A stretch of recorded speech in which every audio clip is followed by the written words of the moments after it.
Hello student, पिछले lecture में हमने टाइप ऑफ हाइड्रोकार्बन कंपाउंड्स के बारे में डिस्कस किया था, तो शायद समझ में आ गया होगा। आज का अपना टॉपिक है nomenclature of compounds. Okay, hydrocarbon compounds की नेमिंग आज हम पढ़ने जा रहे हैं। तो ये जो अपना हाइड्रोकार्बन कंपाउंड्स हैं, इसको दो बेसिस पे नोमेनक्लेचर कराएंगे। पहला जो आएगा वो आता है international system, means according to IUPAC naming. ठीक है, IUPAC सिस्टम के अकॉर्डिंग कंपाउंड की नेमिंग करना। और जो दूसरा बेसिस है वो है कॉमन सिस्टम। ओके, तो सबसे पहले हम बात करते हैं अकॉर्डिंग टू IUPAC सिस्टम। तो सबसे पहले हम बात करते हैं IUPAC की फुल फॉर्म क्या होता है। IUPAC फुल फॉर्म ये एक इंटरनेशनल सिस्टम होता है जिसके अकॉर्डिंग हम गिवन कंपाउंड की नेमिंग करते हैं। तो देखो, फुल फॉर्म की बात करें तो फुल फॉर्म क्या होगी, international union pure and applied chemistry. Okay, full form की बात करें, फुल फॉर्म ऑफ IUPAC तो क्या आएगा, international union, international union P से क्या आएगा, प्योर। ठीक है, प्योर आ चुका। एंड अप्लाइड, ए से क्या कहोगे, अप्लाइड। और सी से क्या बनेगा, chemistry. International union pure and applied chemistry. समझ में आ गया। तो ये है full form of IUPAC system की। ओके यार, है ना, आगे काम आ सकते हैं तो कर लोगे फुल फॉर्म। चलो अब बात करते हैं, कुछ रूल आते हैं, वो रूल देखते हैं किस टाइप से हम कंपाउंड की नेमिंग करेंगे। तो देखो,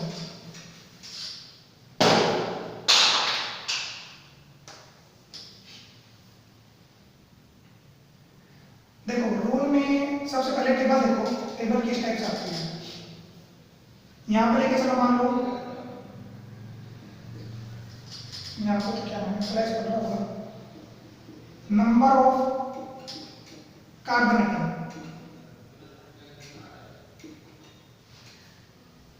ठीक है, दूसरी तरफ लेके चलो वर्ड रूट।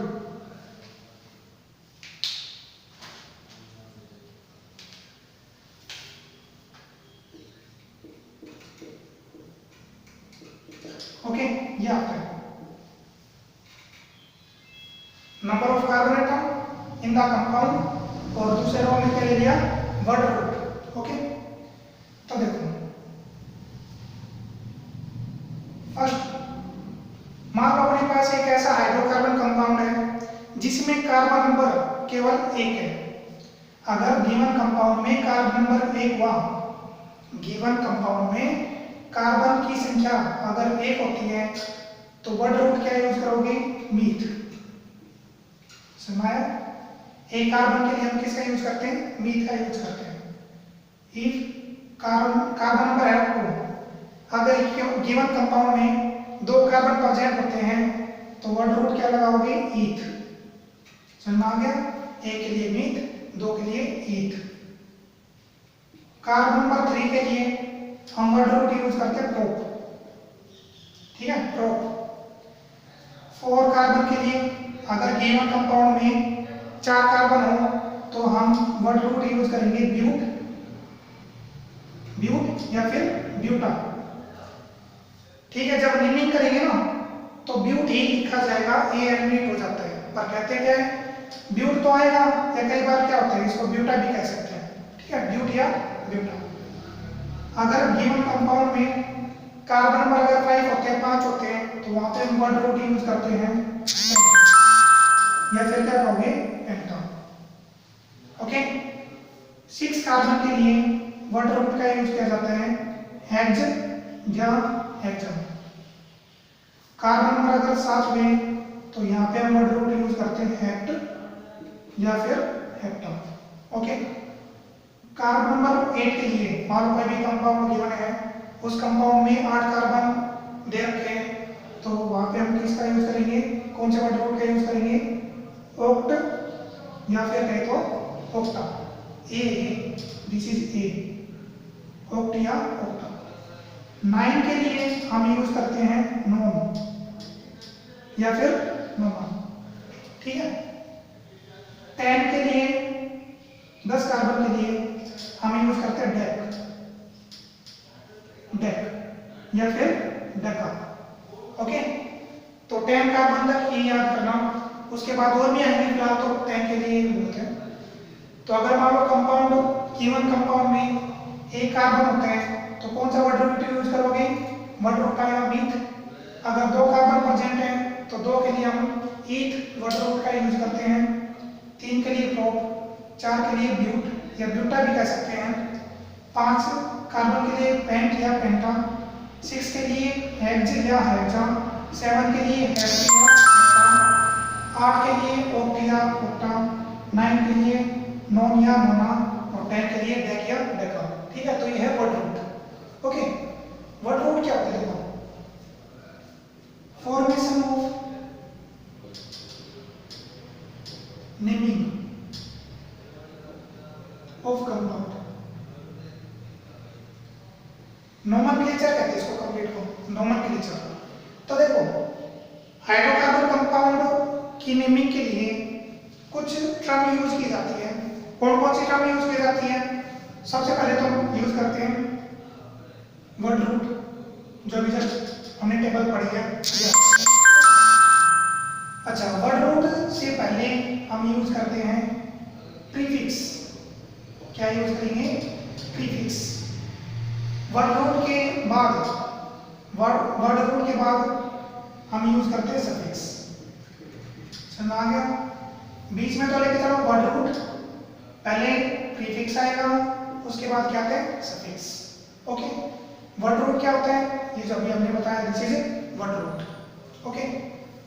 सफिक्स में देखो, पहले तो प्रीफिक्स तो बाद में आएगा, जिसकी फंक्शनल ग्रुप पढ़ेंगे ना, उस केस में आता है प्रीफिक्स। तो पहले सफिक्स देख लो, सफिक्स क्या होता है। सफिक्स, सफिक्स में ये टेबल तो आ रही होगी सब में, देखो,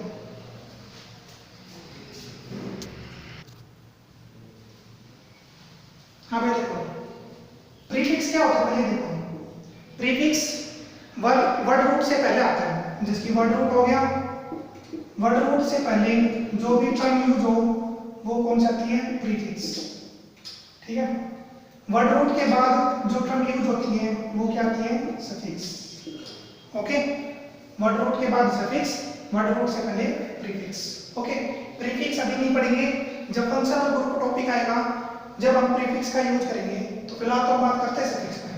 तो सफिक्स में आओ, कैसे क्या लेके चलोगे सफिक्स के अंदर, तो सफिक्स पता लग गया, सफिक्स क्या होता है।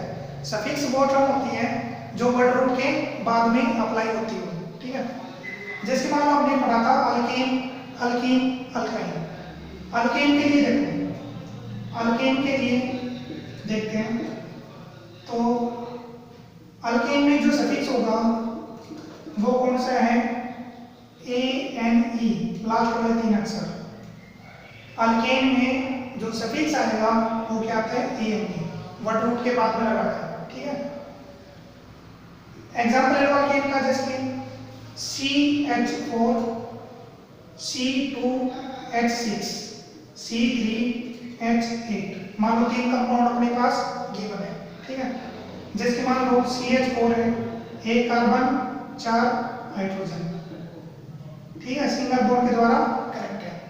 तो देखो, अभी पीछे टेबल पड़ी थी, तो टेबल में देखो, अगर किसी कंपाउंड में 1 कार्बन गिवन हो तो कौन सा वर्ड रूट का यूज करते हैं, एक कंपाउंड के लिए कौन सा सफिक्स, सॉरी वर्ड रूट आएगा, मीथ आते हैं। जो अभी हमने टेबल लिखवाई थी उसका यूज कर रहे हैं। अगर किसी कंपाउंड में 1 कार्बन हो तो कौन सा वर्ड रूट आएगा, मीथ, पता लग गया। अच्छा, CH4 क्या है, ये अल्केन, अल्केन है, तो अल्केन के लिए सफिक्स कौन सा लगेगा, ANE, तो क्या लगा दो, ANE, तो क्या बन गया, मीथेन। रूल क्या है, प्रीफिक्स डिस्कस नहीं करें अभी, फिलहाल सफिक्स और वर्ड रूट की बात कर रहे हैं।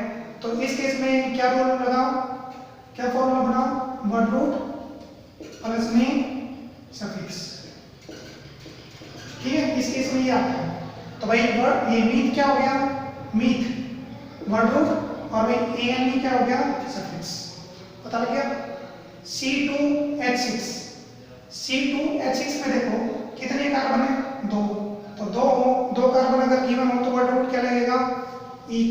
पढ़ा होगा, स्ट्रक्चर देखो पहले, 2 कार्बन है ना, अल्केन है तो क्या होगा, कार्बन कार्बन के बीच में सिंगल बॉन्ड। 6 हाइड्रोजन प्रेजेंट है, 3 यहाँ पे लगा दो, 3 हाइड्रोजन यहाँ पे लगा दो। ठीक है, 2 कार्बन अगर गिवन हो तो क्या वर्ड रूट लगाओगे, ये ईथ। और भाई अल्केन है, ये अल्केन है तो सफिक्स क्या लगाओगे, ANE, क्योंकि ये तो है वर्ड रूट प्लस में सफिक्स। तो वर्ड रूट देखो, वर्ड रूट क्या है, ईथ प्लस में सफिक्स क्या आएगा, ANE, क्योंकि अल्केन है तो ANE लगा दो। तो क्या बना, ईथेन। This is ethane. समझ में आ गया।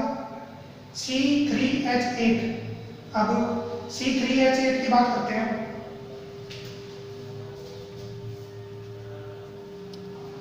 C3H8 की बात करें तो कितने कार्बन है यहाँ पे, टोटल 3। हाइड्रोजन कितने, 8। तो ये क्या है, अल्केन है, तो अल्केन है तो कार्बन कार्बन के बीच में सिंगल बॉन्ड होना चाहिए, सिंगल बॉन्ड हो चुका। कार्बन की वजह से देख लो, ये पहला कार्बन मान लो, फर्स्ट मतलब पहली वैलेंसी 1 2 3 4, कार्बन की वैलेंसी 4 होनी चाहिए ना, तो एक वैलेंसी तो ये सेटिस्फाई हो रही है और 3 वैलेंसी हाइड्रोजन के द्वारा सेटिस्फाई की जा रही है। तो 1 2 3 4, तो पहले कार्बन की वैलेंसी कंप्लीट होगी।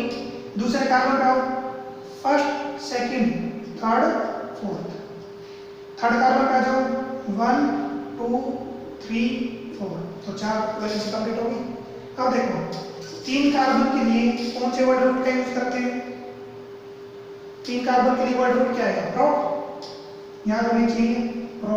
प्लस में सफिक्स कौन सा है, अल्केन है ये सभी, तो क्या लगाओगे, ANE, और क्या बन गया, प्रोपेन।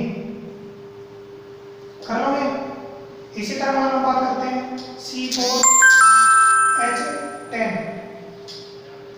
ठीक है, तो बताओ कितने कार्बन है, 4। अल्केन है तो सिंगल बॉन्ड प्रेजेंट होगा।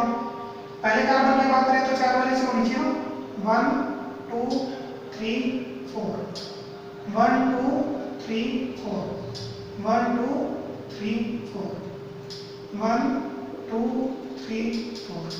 ठीक है, नेमिंग पे आ जाओ, तो कितने कार्बन है, 4। तो 4 के लिए कौन सा वर्ड रूट आता है, ब्यूट, तो दिस इज ब्यूट।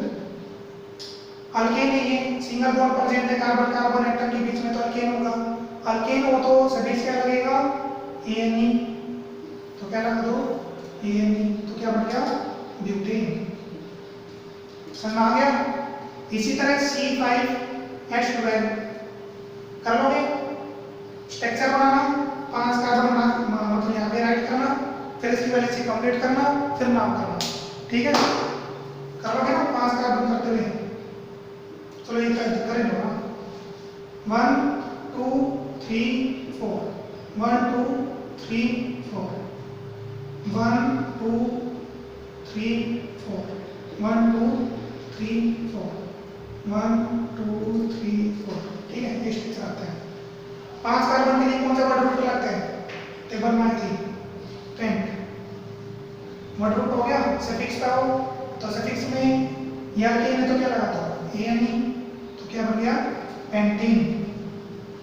ओके, तो ऐसे हमें 10 तक करने हैं। ठीक है, C10 वाला कंसेप्ट भी लेके चलना है, कर लोगे। तो आज का काम ये जो अपना अल्केन का है, ओनली अल्केन की जो कंपाउंड है 1 से लेते हुए 10 तक, उनकी स्ट्रक्चर और नेमिंग वो कर दिया। ठीक है, अगले लेक्चर में अल्कीन और अल्काइन का जो कंपाउंड आएंगे उनकी नेमिंग पढ़ेंगे और फिर उसके बाद कॉमन नेम डिस्कस करेंगे। ठीक है, थैंक यू।